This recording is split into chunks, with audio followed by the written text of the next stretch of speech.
Usually when you bite into a piece of fruit, say like a perfectly red, shiny apple, you expect a certain physical reality to it. Right, you expect weight in your hand. Exactly. A loud crispness when your teeth break the skin, and some actual sustenance. Water, sugar, vitamins. You expect it to feed you. Yeah, it's basically the social contract of eating, you know. Right. The form of the apple promises the substance of the apple. But imagine bringing that perfect apple to your mouth, biting down and realizing it's just air. Oh, wow. Yeah, a beautiful, flawless, microscopic shell holding absolutely nothing inside. You wouldn't just feel cheated, you'd feel a kind of existential confusion. For sure. You'd wonder what the point of the apple even was or why someone went through the trouble of designing it. Right, and that feeling, that bizarre sensation of biting into something visually perfect but completely empty, that is the absolute center of our deep dive today. It really is. We are jumping into a worldview that aggressively challenges the very foundation of how our modern society operates. We've been unpacking this dense, highly provocative audio recording from a thinker who identifies as a Vedic philosopher. Right, he refers to himself as Rachman. Yes, Rachman.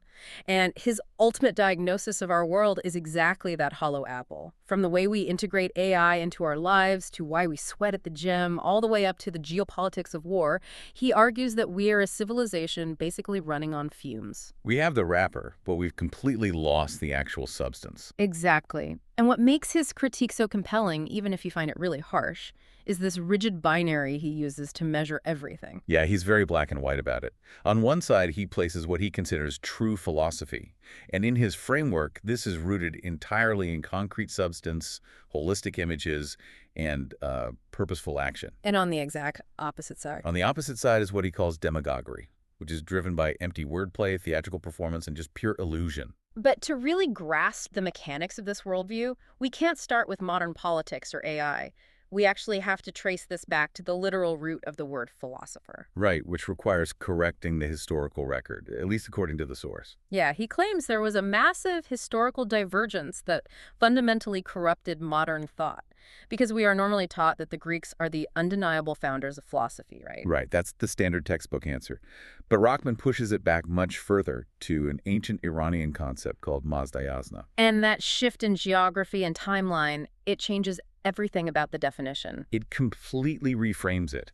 Mazdayasna doesn't mean sitting around debating abstract concepts. It translates roughly to honoring or realizing clear, absolute wisdom. It's an action. Exactly. The speaker positions this not as an academic exercise, but as a grounded, operational state of being. Yeah. And he connects this ancient bedrock to a vast historical web of substantive thought. Right, linking it to the origins of Zoroastrianism, Buddhism, and Jainism. And we actually need to pause here for a crucial point of clarification for you listening. Oh, yeah, the transcription thing. Yeah, this is important. If you've been digging into the raw audio or looking at auto-generated transcripts of this source, you might catch a really bizarre transcription glitch where it sounds like he's talking about a Korean testament. That's just incredibly confusing if you don't know the context. Right. That is purely an audio translation error. The speaker is actually referencing the Sakharisky Zavet or the Sakharisky Testament. So just keep that in mind. And this text, alongside those early Eastern traditions, it shares a common thread. They were all focused on stripping away worldly illusions to find a hard, undeniable reality. That's the vital through line here. The Sakharisky Zavet and those early frameworks weren't about creating clever arguments. They were about anchoring the human mind to reality. Yeah, and the narrative he constructs is that Pythagoras traveled to Iran, encountered this profound substance-based system of Mazdayasna, and attempted to bring it back to Greece. But the translation process essentially ruined the software. That's a great way to put it. When it arrived in Greece, it morphed into philosophia, the love of wisdom. Now, loving wisdom sounds noble to us, right? Sure, sounds great on a bumper sticker. Exactly. But in Rachman's framework, moving from possessing and honoring wisdom to merely loving it is a massive downgrade. It turns a literal state of reality into a romantic pursuit. Yeah, Pythagoras might have genuinely sought the substance, but the Greek thinkers who followed him turned the pursuit into a spectator sport. They shifted the focus from the actual weight of the wisdom to the performance of the words. They became what he outright dismisses as demagogues. And he uses this brilliant visceral analogy to separate the two. He asks us to imagine a man juggling 30 daggers. I love this analogy so much. It immediately strips away all the academic jargon. Right, if you see a guy juggling 30 daggers, your first thought is probably, wow, that takes incredible skill. But Rachman says, hold on, why is he juggling them? Yes. If he is juggling those daggers to keep them in the air so he can systematically throw them at an approaching enemy to defend his life, that is purposeful. The action, no matter how complex, serves a concrete utilitarian end. And that is the mindset of a true philosopher. But if that same man is juggling those 30 daggers in an amphitheater just to show off his dexterity to a cheering crowd, he is a demagogue. He is burning energy and displaying immense skill for a completely empty outcome. The performance is the literally only point. And to Rachman, this isn't just a critique of ancient Greek debate tactics. It defines sanity versus delusion. Action has zero inherent value to him. It only gains value when it acts as a lever to achieve a practical result. Right, the second you fall in love with the juggling itself, you are lost. And what's wild is how aggressively he applies this exact dagger juggling logic to how we live today. Oh, he scales it from the amphitheater to our entire daily routine. Yeah, he brings up the historical story of Anacharsis to drive this home. Anacharsis, right. Yeah, he was a Scythian prince, a nomad from the harsh steppes, who traveled to Greece and observed their athletic competitions, specifically mud wrestling. The culture clash here is amazing. It really is. You have the Greeks, who view athletic competition as the pinnacle of human form and virtue, and Anacharsis, a guy whose entire culture is built on surviving a brutal environment, looks at these men sweating, bleeding, and rolling around in the dirt, and he is genuinely bewildered. He literally asks them why they are doing this to each other just to win a wreath of leaves. Because to a sane Scythian mind, if you need to neutralize an enemy, you don't engage in a structured game, you pick up a rock or a sword, and you end the threat as efficiently as possible. Wrestling for a prize is just a spectacular waste of calories. It's utilitarianism pushed to its absolute unforgiving limit. And he applies this filter to the most fundamental aspects of human existence. Yeah, in this framework, physical combat is strictly for destroying an enemy who threatens you. Doing it in a ring with a referee is absurd. He even applies it to human intimacy. He explicitly states that sex is strictly for the biological imperative of procreation. Anything outside of that functional purpose, he literally dismisses as nonsense. It's a really jarring perspective, especially today. I mean, if we take this to its logical conclusion, a massive percentage of what we do every day, our hobbies, our entertainment, our sports, it lacks any real substance. Yeah, it does. If we aren't performing actions for survival or a deep ideological purpose, what are we actually doing? Well, according to him, we are building imitation airstrips. He compares modern human behavior to a cargo cult. And the psychological mechanism behind this is fascinating. Let's break that down for anyone listening who might be unfamiliar, because it's a perfect metaphor. Cargo cults famously emerged in the Pacific Islands around World War II, right? Like, indigenous populations suddenly saw massive American and Japanese military machines arrive. The soldiers cleared jungles, laid down asphalt airstrips, put on headsets, and marched in formation. And shortly after, these massive metal birds would drop from the sky, delivering unimaginable cargo. Food, medicine, advanced tools. It was a conveyor belt of wealth. But when the war ended, the militaries packed up and left. The planes stopped. So the local populations, lacking an understanding of global supply chains and aeronautics, relied on mimicking the aesthetics. They carved headsets out of wood. They built life-size airplanes out of bamboo and straw. Yeah. They marched in perfect formations on the old dirt runways, genuinely believing that if they performed the outward rituals perfectly, the cargo would manifest. They completely confused the symptom of the system with the cause of it. And Rachman argues that modern Western civilization is the largest cargo cult in human history. We perform the rituals of productivity, art, and intellectualism, but we've completely forgotten the underlying mechanics that originally gave those things power. He points to a very modern, very relatable example in the audio to explain this. He describes seeing a commercial for a new AI writing tool. Oh, this part was so strange. In the ad, a young woman is sitting at her laptop, typing a prompt into the AI that says, "Help me pick a topic so I can write my book." That single prompt perfectly encapsulates his entire thesis. Think about the mechanics of writing a book historically. It usually comes from a burning, undeniable message, Right, you have a philosophical breakthrough or a story that is haunting you, and the book is just the necessary vehicle to get that substance out of your head and into the world. But the girl in the ad doesn't have a message. She has a void. She desires the aesthetic identity of being an author. She wants the final cargo, the book with her name on the cover, the book launch, the social status, but she doesn't actually have anything to say. So she asks an algorithm to generate a fake purpose for her. She is sitting in a bamboo airplane waiting for the real planes to arrive. It's a brutal critique, but I do have to push back on Rachman here. Does this framework leave any oxygen at all for human joy? What about art for art's sake? That's the big question. Under this rigid survival-based lens, listening to a beautiful piece of instrumental music or playing a pickup game of basketball is just foolish cargo cult behavior.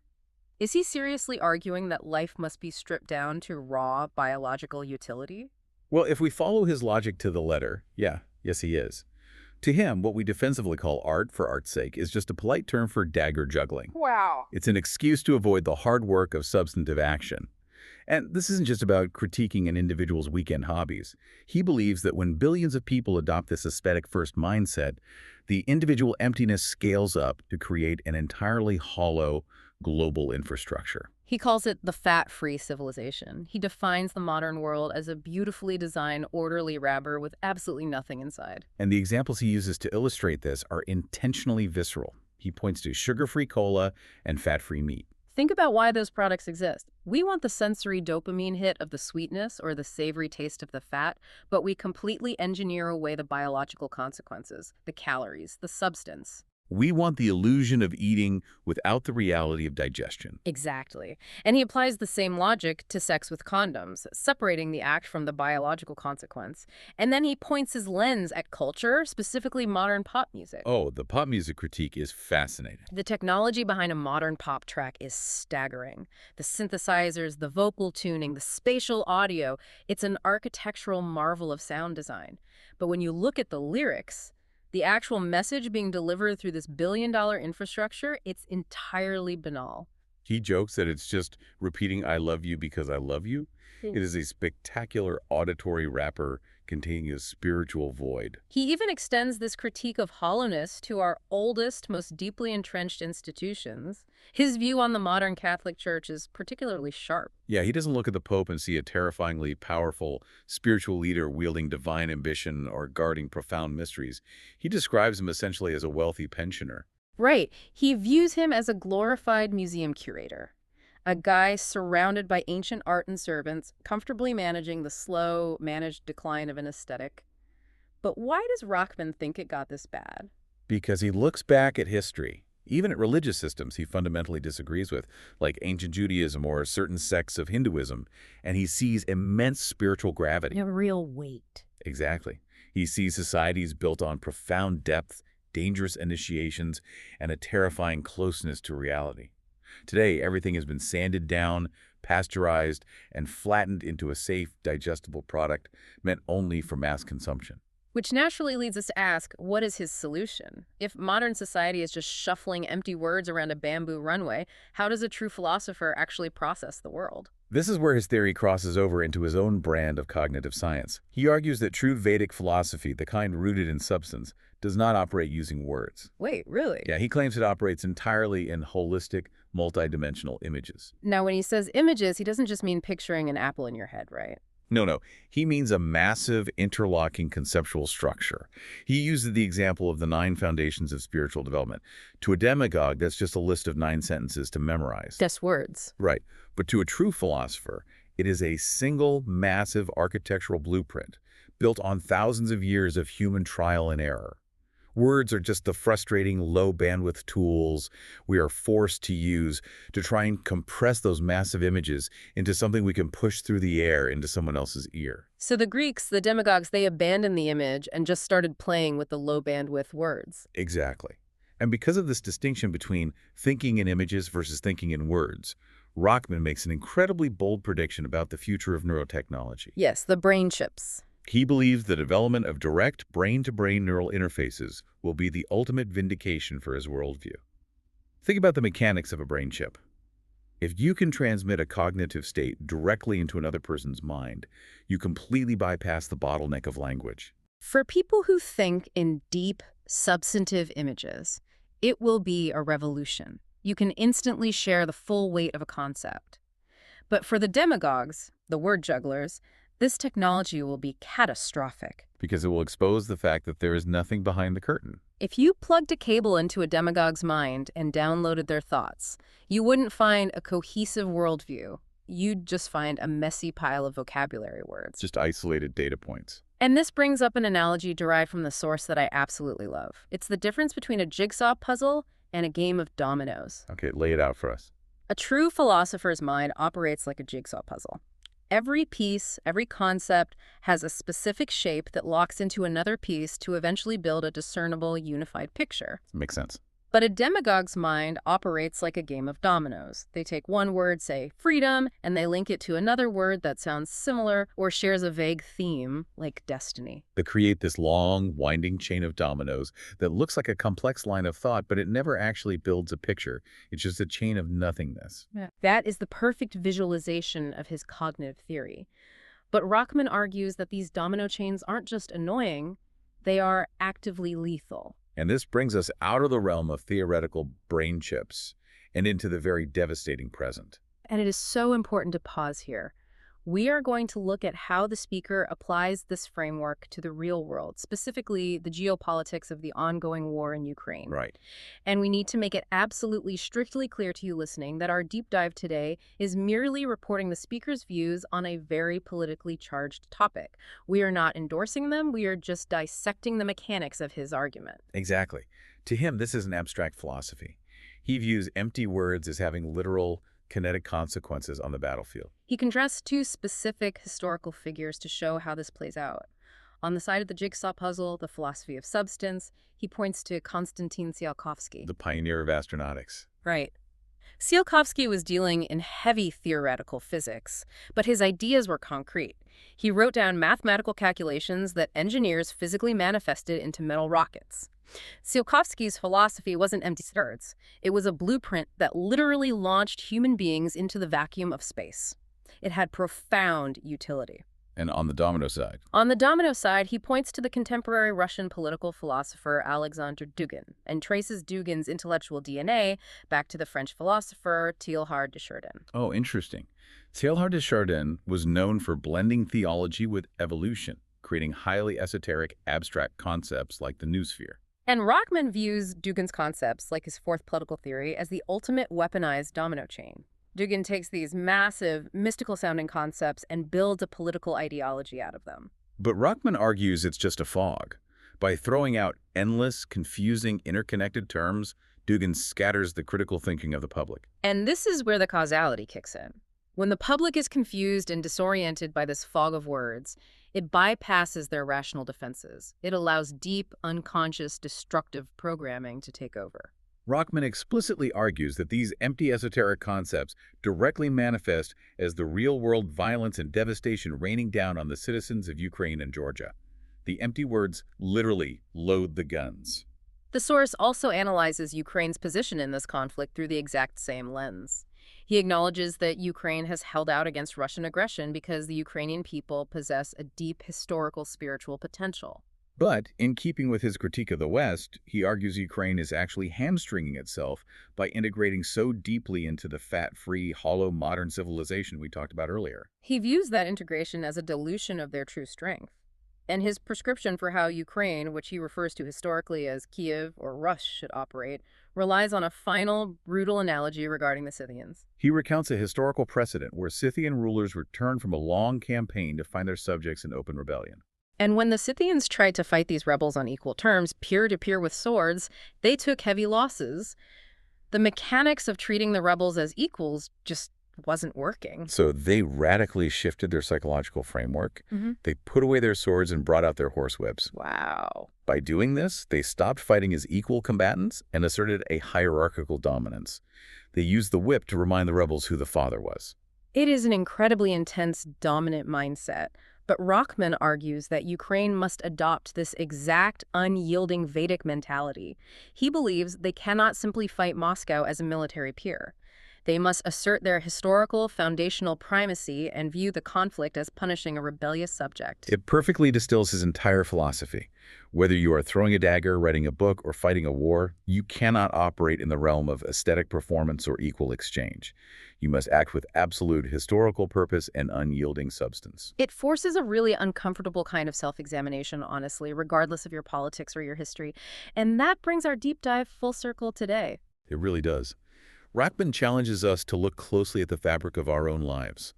Think about your morning routine. Think about the meetings you sit in, the media you scroll through, the arguments you get into online. Ask yourself, is there actual substance here? Or are you just juggling 30 daggers to get a dopamine hit from the crowd? Are you building a runway out of bamboo and waiting for planes that are never going to arrive? It's the ultimate audit of the modern rapper. And I keep thinking about his neurotechnology thought experiment because it strips away all our polite defenses. Yeah, let's leave you with that final provocative thought to mull over on your own. Imagine that brain-to-brain interface actually existed today. Imagine someone could plug a cable directly into your mind and download the raw data of your worldview. What exactly would they see? Would they find a beautifully structured jigsaw puzzle? A coherent, purposeful image built on deep beliefs and intentional utilitarian actions? Or would they just find an endless, winding domino chain, a scattering of trendy buzzwords, catchy pop lyrics, and empty daily routines that look like a meaningful life from the outside, but are really just a flawless, hollow apple? It's definitely a perspective that will make you look at your next sugar-free cola and maybe your next big life decision a little differently. It absolutely will. Thank you for joining us for this exploration. Keep questioning the substance of the things around you, and we'll see you on the next deep dive.